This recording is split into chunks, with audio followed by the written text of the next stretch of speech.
sings my soul, my Savior God to thee. How great thou art, how great thou art. And when I think that God his Son has buried, sent him to die, I scarce can take it. Then on the cross, my burden gladly buried, he bled and died to take away my sin. Then sings my soul, my Savior God to thee. How great thou art, how great thou art. Then sings my soul, my Savior God to thee. How great thou art, how great thou art.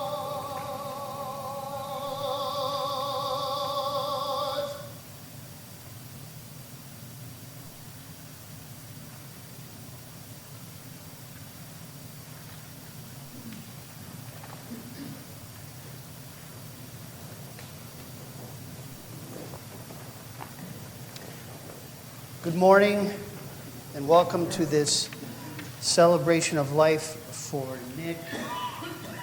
I'd ask that we sit in silence for a few moments before we sing our opening hymn.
Please be seated.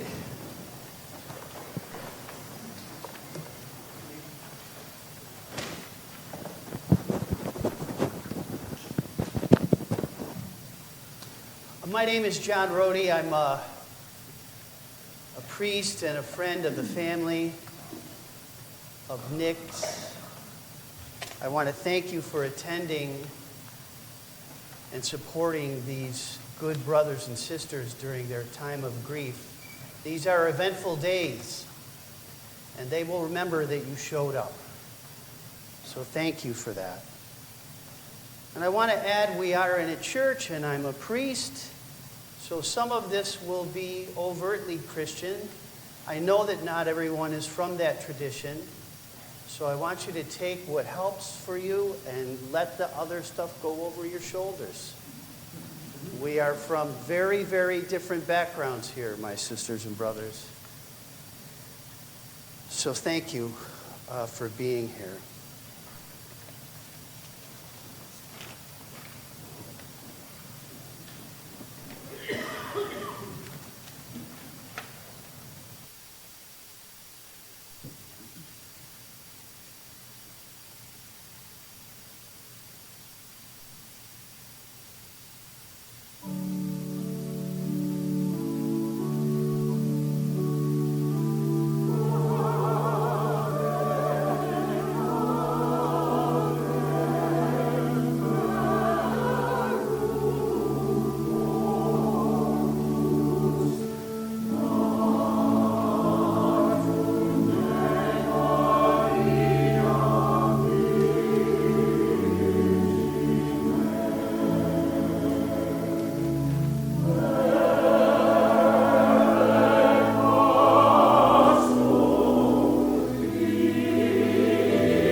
This is a reading from a book of prayers that Nick's tradition is from.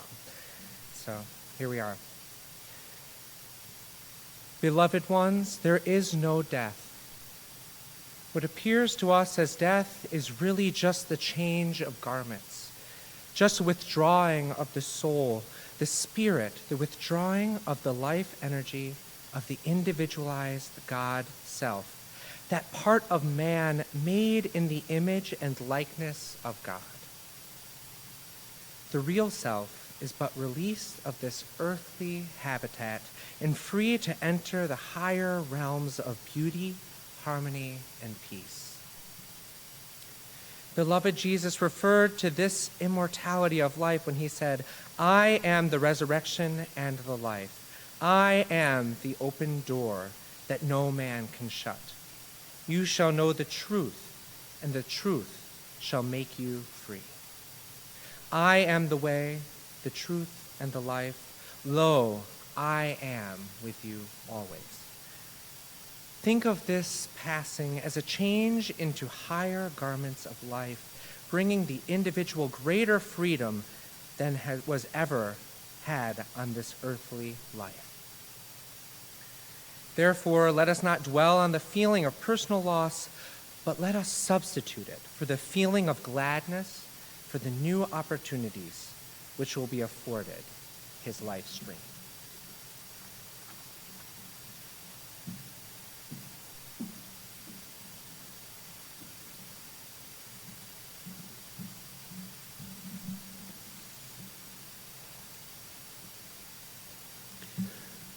I'd like to share now some reflections that were offered by others. This first one comes from Jess Wayne. We shared a lot of stages, Nick, but isn't that the thing about life? You always think there will be another stage, another meeting, another conversation, and then there isn't. When I used to run the open mic at Maxwell's, Nick would almost always come in towards the end of the night, promise just one or two songs, but somehow play for 20 minutes, and it did not anger me. I was fascinated by someone who could get so intensely lost in the music. I have never seen anything like that. Nothing was fake. He was just genuinely moved and affected more than anyone I'd ever seen. The last voicemail Nick left me said a lot of things, but the thing I'm grateful that I can hear again and again is his thanks for being part of JNB. He thanked us all for allowing him to be created, and when really it was about an amazing thing that we were just lucky to witness. Nick, you deserved more out of this world. I hope you hear us playing a little louder than you. All love, Jess. And from Gabrielle Coit, I was a junior when you came to Nottingham, full, by the way, there's 4 L's there, full of life and talent. It was like your presence demanded all us theater kids to be better, to get better, to sing louder, just to be in the same room with you. And we did because you somehow already had this group mentally deep woven within the ethos of who you are. Shout out to the Prosk. Many years later, I was sitting in front of my mother's epic funeral, knowing that we had secured a secret brass band. I remember this day, by the way. A secret brass band to lead us all out into a second line, who walks out leading the band? You, of course. We would laugh later about the absolute absurdity of that moment. For you, it was just another gig until you realized, holy, you fill in the blank. This is Kathy Berry's funeral. Let please tell her that I said hello. While you have left this plane, I know you are still here and will remain in the note that lingers in a trumpet solo, kids laughing after nailing harmonies in a high school music class, plates being brought to dish. You are here, and we will all keep singing loud and playing with our whole heart and forever loving you.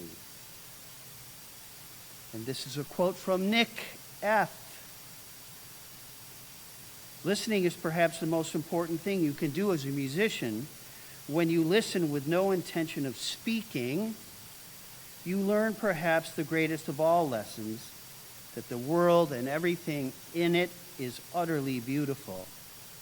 Even if the voice of that beauty is still and small, you can hear it with open ears and an open heart.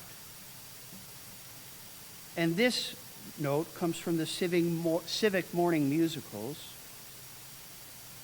Syracuse has lost a great. Nick Fields was a great trumpet player, vocalist, and wonderful all-around guy. CMN was lucky enough to have him when the Kindred Spirit Jazz Trio played on our series in March of 22. Play on, Nick. You'll be hugely missed by our jazz community. Drew Serafini writes, 8 years ago, I started going to the Jazz Jam at Funk and Waffles when Melissa Gardner was hosting. I was new to jazz then and still getting my feet wet in the genre. And the first time I sat in, Nick Fields sat in too. It was my first time hearing him, and right away, I was blown away with his trumpet skills. Some people, regardless of what type of skill they have just got it. And he had it in spades. Eventually, we got to know each other and ended up playing many different types of gigs all over the years. He knew this music backwards and forwards and was always kind and supportive. He gave me many great pointers, but one in particular has always stuck with me. One time he said, "Drew, just get up there and blow. Don't let your mind get in the way of what you have to say." Amen. Rest in peace, brother. We will miss you. And Melissa Gardner writes, "Oh, Nick, where to even begin? Honestly, I don't have the words. I can't even begin to find a way to describe what you meant to me or what I'm feeling right now. You were the one that always knew what to say, especially in times like this. You always had such deep and profound thoughts to share, and I have been so lucky to be a recipient of your friendship over the years. You've made a huge impact on this community, especially the music community, and we are reeling in shock right now. You will be missed so deeply. I know you know this, but I'm going to share it here for the rest of our music community to see. Declan, we got him. Whatever he needs, we got him. If he wants to play a musical instrument, done. If he wants to keep singing at Jazz Jam, I'll take him there anytime. That's my godson. You are my family. Love you forever. Fly high, my beautiful friend." And lastly, from Nick Albagour, Nick's encouragement and friendship was probably the sole influence responsible for me becoming a freelance musician full-time. He always believed in me and saw past the ways I blocked myself, and we both found an unprecedented synchronicity with each other on a spiritual and musical level. From playing at St. David's every Sunday to gigging with our duo N2 Nick Squared, Nick and I produced an endless stream of unrehearsed arrangements for audiences throughout Central New York. Our listeners would ask sometimes about specific events in the music, and we couldn't always remember ourselves what had happened. It was so collaboratively spontaneous. I will miss your partnership sorely. And I will add my own remembrance. My first recollection of Nick playing music, although I'm a little old, I may have forgotten one or two. But the first one that I remember is when he worked at Pasta's, and my friends and I have a long-standing Wednesday night gig there. And Nick would come out at the end of his shift and play a couple of tunes on trumpet. And it was courageous, and it was always inspired, and I'm grateful for that. I've known his brother Dan for many years, and I've known his parents for many years. And I want to add here that what we believe from this tradition is that death and darkness never have the last word, that love will always overcome tragedy.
Beloved family and friends, we gather here today to honor and celebrate the life of my brother, Nicholas William Fields. Our relationship was complicated, but deeply rooted in love. We always challenged each other to grow and evolve. Nick and I shared a common belief in the never-ending quest of being human, a constant pursuit of intellect, growth, music, divinity, and love. We were mutual teachers, reciprocal mentors, guiding each other through life's journey. We shared in the understanding that infinite love, light, and capability lies in each person. One of my earliest and fondest memories of Nick is our shared world of pretend we called Babyland. We liked the TV show Rugrats growing up. We spent countless hours in this imaginary realm we created with recurring characters and plot lines that spanned over a decade. We had dozens of characters, governments, factions with their own cultures and histories that we acted out, complete with unique voices, mannerisms, and accents. This creativity was the foundation of our mutual love for acting and spontaneous creation. Nick often cited this as playing a significant role in his talent as an actor and musician. Spontaneous creation was his favorite pastime, and it fueled his remarkable musical career. Nick's striking intelligence was apparent from a young age.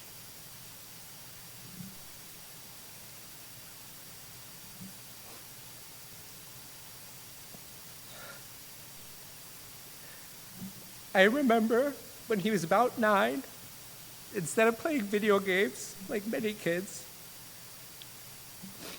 he was engrossed in running NBA averages and statistics. His love of basketball was lifelong. He was able to recite averages from the newest players while retaining Larry Bird's shooting averages from 1984. He had a way with numbers and could do extremely quick mental math. Our family often relied on him instead of a calculator for things like figuring out our gas mileage on our family camping trips. As the consummate little brother, I would up the ante by challenging him with increasingly absurd math questions, and he would rattle off the answers faster than I could verify them. But no matter how many he got right, I would still challenge his answers just for giggles. His brilliance and talent were truly exceptional.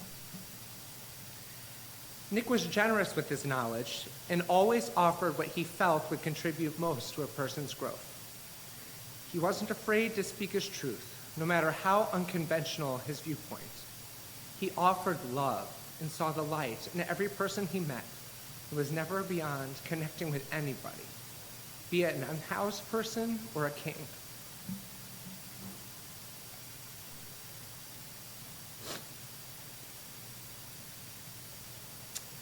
He was a force of nature in the musical world, an ocean, sometimes a torrent, sometimes placid, but always vast. He measured his success at a gig by how much he was able to give. If he performed at the very top of his ability, it was a success. Whether rapping, singing, playing the trumpet, or percussion, he gave everything that he had to give. Nick left a significant mark on the Syracuse music scene. Jam sessions were his passion, and he worked tirelessly to recreate the magic of the Coffee Pavilion jams for the next generation of young musicians. This led him to create several jam sessions across Syracuse, keeping music alive even during the pandemic. Numerous musicians have reached out to me, sharing how Nick's mentorship and encouragement helped shape their careers. He empowered many, including myself, to become the musicians they are today. Nick's immense love for his partner Bree and their son Declan was fierce and unwavering. Fatherhood softened his heart, filling it with even more love. And I know above all the musical achievements, he would probably list father as his proudest legacy.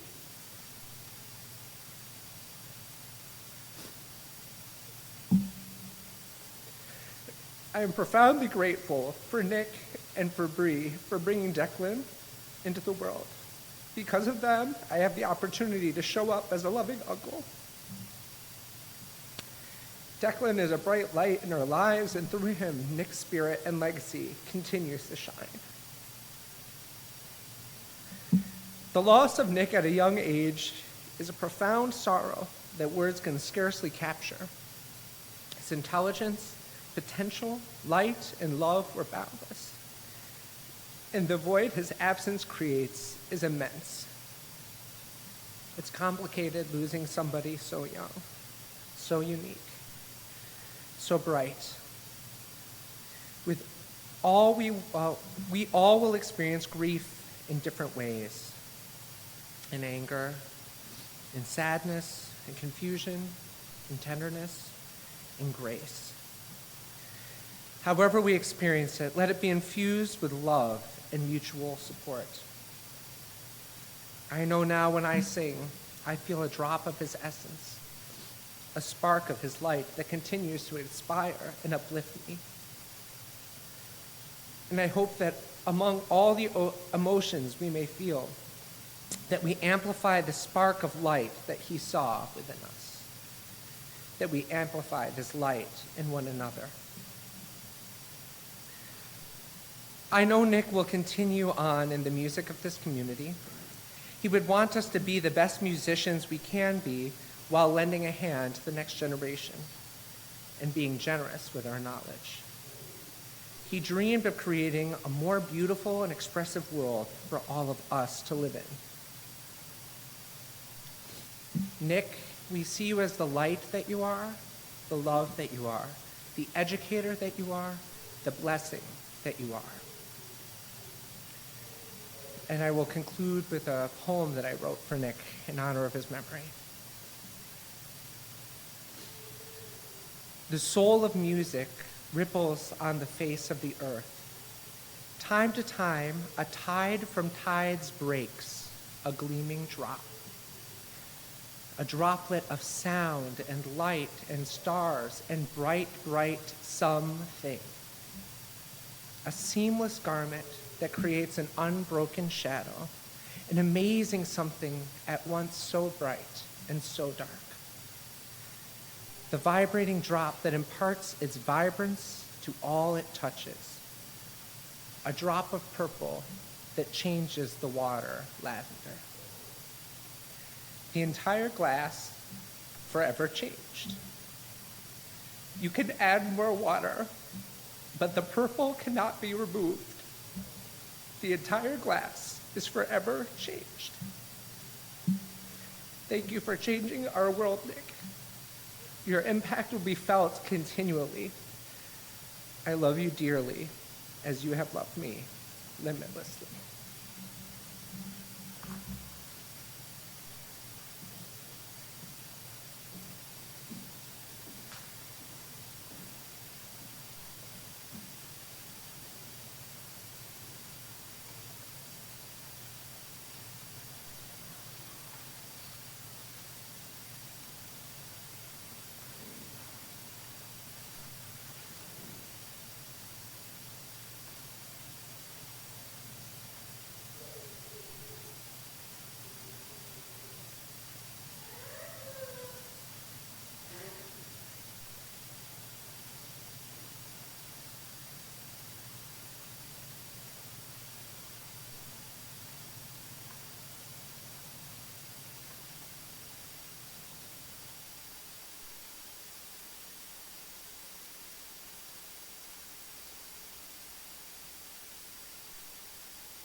the right man rings them at the fall of songs, when the singer sings them, still they are caroled and said, on wings they are carried. After the singer is dead, and the maker buried.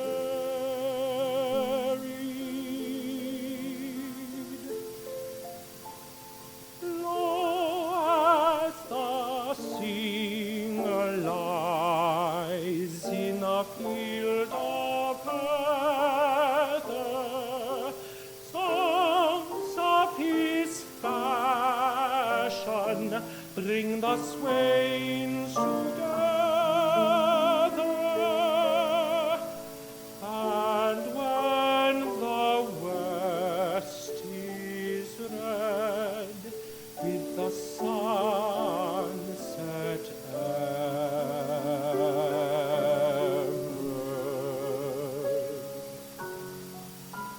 the lover lingers and sings, and the maid remembers.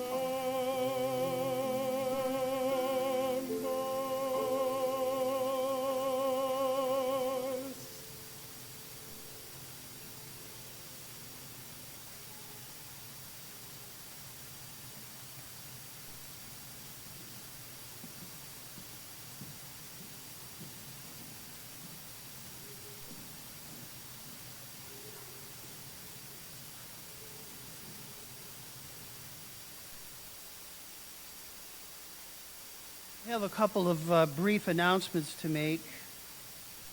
There will be a reception following in the parish hall, and if you go out this door and follow everybody else, you'll figure out where you're going. There will be no receiving line. And I also want to remind everybody that there will be another celebration and appreciation of Nick's life on August 20, from 5 to 9 p.m. in the form of a jam session, as is appropriate, at the Valley American Legion. And once this news gets circulated, it would be great if you could circulate it yourselves as well, because there are people that would likely attend that are not here today. So if you have that information, please share it far and wide.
for a benediction and a blessing.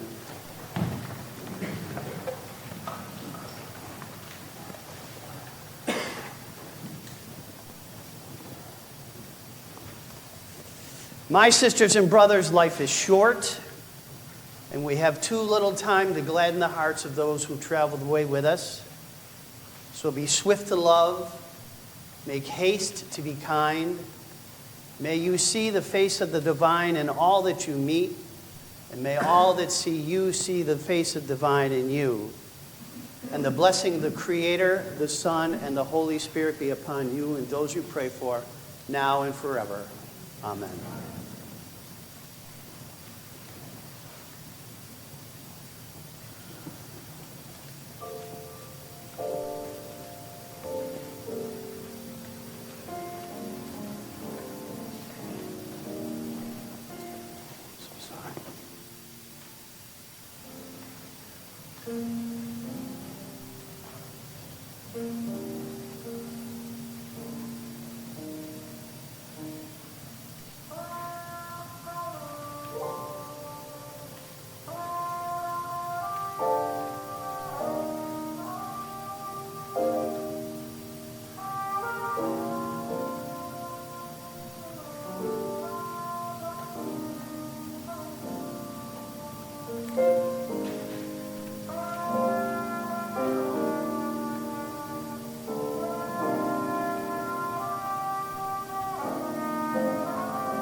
us in the parish hall for a reception.